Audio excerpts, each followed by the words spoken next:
Entonces, ¿en qué dirección vas?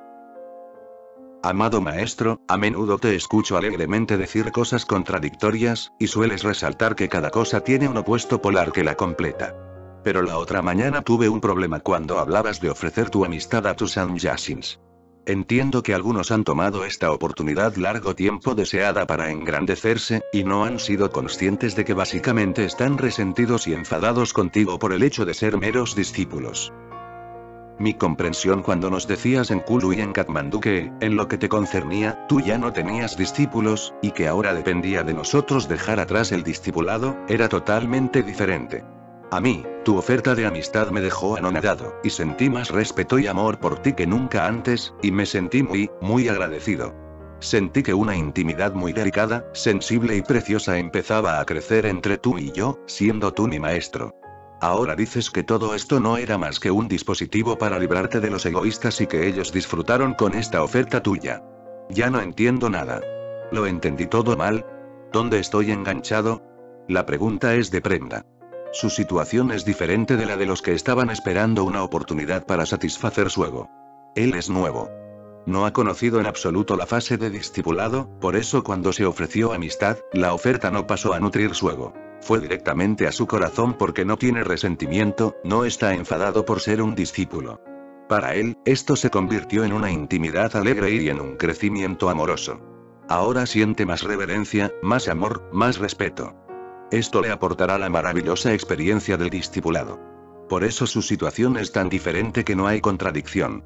La gente que estuvo conmigo durante 10 años, 12 años, y estaban anhelando en lo profundo de sí convertirse ellos mismos en maestros, ciertamente estaban muy resentidos conmigo. Y cuando les ofrecí mi amistad, no era gratitud o reverencia a lo que surgió de sus corazones, sino que un ego profundo que había estado largo tiempo esperando se sintió realizado. Ahora pueden declarar que tienen el mismo estatus que yo, que su experiencia y la mía son la misma.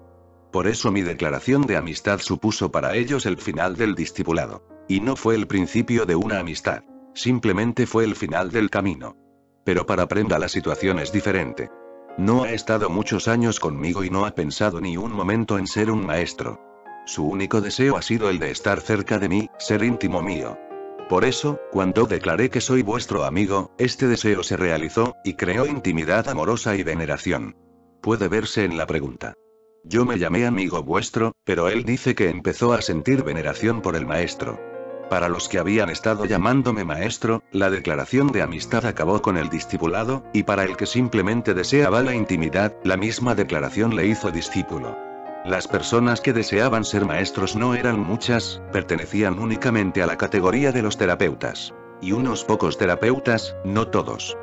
Estos terapeutas sentían ese anhelo porque yo les enviaba gente a sus terapias y empezaron a pensar que eran maestros de algún tipo y que estaban ayudando a la gente a crecer. La realidad era que yo enviaba gente a sus terapias porque la gente venía tan llena de basura que necesitaban una limpieza en seco, y los terapeutas no eran más que limpiadores en seco. Pero como pasaban miles de personas por sus terapias, es muy humano y muy natural tener la idea de que podemos ser maestros por nosotros mismos. Simplemente estaban esperando su oportunidad. Esto no es verdad de todos los Sannyasins. Solo es verdad de un pequeño grupo específico de terapeutas. Su trabajo les destruyó. Pueden haber ayudado a mucha gente a acercarse a mí, pero ellos mismos se iban alejando cada vez más. Premda no desea ser un maestro, y nadie que desee ser un maestro podrá serlo jamás. Solo son maestros aquellos que no tienen deseos. No es un objetivo que consigues. Es algo que ocurre en el camino, sin intención, sin buscarlo. Tú estás haciendo algo más, tú estás sintiendo más amor, más intimidad, más veneración, y poco a poco, en esta veneración, en este amor y en esta intimidad, tu ego está desapareciendo. Un día, cuando el ego no esté presente, te habrás convertido en un maestro. No lo estabas buscando, es simplemente un producto secundario.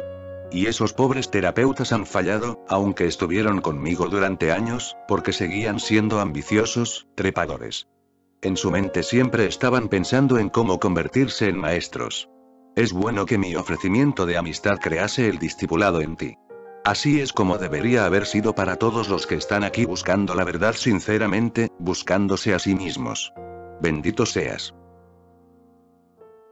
Amado maestro, oyéndote hablar de tus terapeutas sannyasins que están eligiendo hacer sus propias cosas, recuerdo que una vez yo también elegí hacer mi propia cosa en lugar de estar contigo. Cuando volví, me juzgué a mí mismo y me sentí juzgado por los demás. Irónicamente, algunos de ellos están entre la gente de la que acabas de hablar. Como a veces veo mi experiencia como una desviación y otras como un aprendizaje constructivo, soy muy cauto a la hora de juzgar a los que parecen haber perdido la pista. Seguramente solo un vidente iluminado está en la posición de indicar dónde estamos. Mi pregunta es, ¿qué es fallar? Es otra cosa que, por nuestra somnolencia, elegir tomar un camino más largo y difícil hasta el lugar donde debemos llegar algún día, ese lugar que, de hecho, tú dices que nunca hemos dejado. ¿No estamos perdiendo cada momento de cada día hasta que nos iluminamos? Sí, todo el mundo está perdiendo cada momento hasta que se ilumina. Cualquier cosa que hagas puede acercarte al punto de la explosión, o puede alejarte de ese punto y cerrarte más. Existen estas dos posibilidades dentro de ti: explotar en una experiencia de iluminación o quedarte encerrado en la noche oscura del alma. ¿En qué dirección vas? Si vas hacia la noche oscura del alma, estás fallando, y fallando más cada momento porque te estás alejando cada vez más. Y el alejamiento no tiene fin. Puedes alejarte eternamente. No existe límite temporal. Uno puede quedarse no iluminado por siempre. Ese es el peligro. Y uno puede iluminarse en este mismo momento. La pregunta es, ¿en qué dirección estás yendo? Si te acercas más al punto de la explosión, entonces cada momento estás más cerca de la iluminación. Depende de tu velocidad. Si tu comprensión es suficientemente intensa, puede ocurrir en cualquier momento. No tienes que esperar ni un momento más. Como ves, están las dos posibilidades. Ahora o nunca. Ambas son posibles y la prerrogativa del ser humano es que es libre de seguir cualquiera de los dos caminos. No haces daño a nadie haciendo tu propia cosa, pero como no sabes quién eres, ¿cómo puedes hacer tu propia cosa? Es un dilema. Los que saben pueden hacer su propia cosa, porque saben que no hay nadie dentro de ellos que sea un yo, una entidad separada de la existencia. Los que no se conocen a sí mismos no pueden hacer su propia cosa porque ni siquiera conocen su propio yo. Entonces, o bien eres accidental, es una posibilidad, eso es a lo que llamas hacer tu propia cosa. Eres accidental o eres existencial. A eso es a lo que yo llamo hacer lo que la existencia quiere que hagas. No es hacer tu propia cosa, yo no estoy haciendo mi propia cosa. No hay nadie que haga tal cosa. Simplemente estoy disponible a la existencia. Estoy disponible para ir a donde la existencia quiera llevarme cuando ella quiera llevarme, porque yo no soy. Recuerda, estas son las dificultades que plantea el lenguaje. Digo que estoy disponible porque yo no soy. Solo existe la disponibilidad cuando yo no soy. Si yo soy, siempre estaré eligiendo, no estaré disponible. Entonces juzgaré si tengo que seguir este camino o no, si tengo que seguir ese camino o no, si hacer esto o no hacerlo. Por eso, cuando haces tu propia cosa, hay una cosa cierta. No estás en sintonía con la existencia.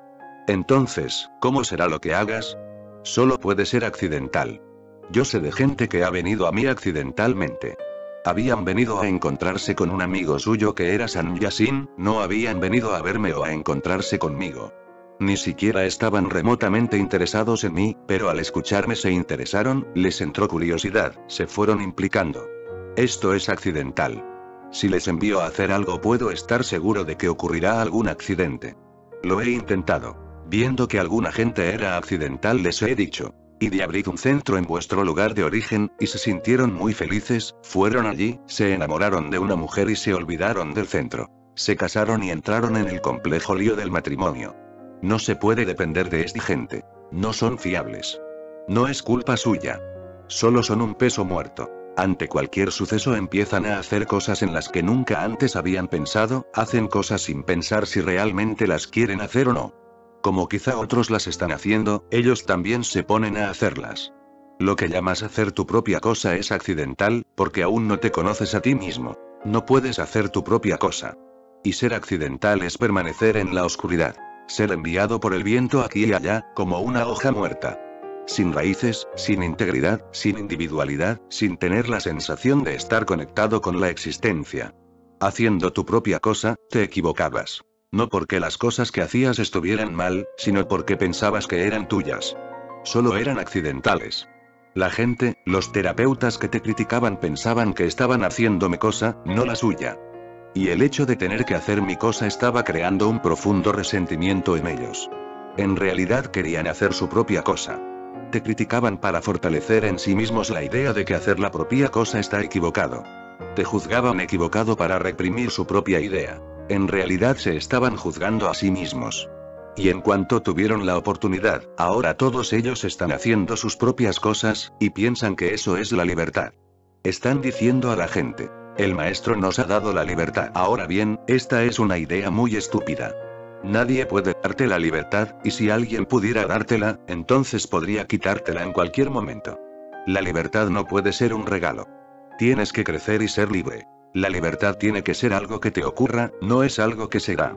Ahora dicen: el maestro nos ha dado la libertad, y estamos haciendo nuestra propia cosa. Y están haciendo lo mismo que hacían aquí, quizá menos eficazmente, más superficialmente, porque la gente que están atrayendo no serán meditadores.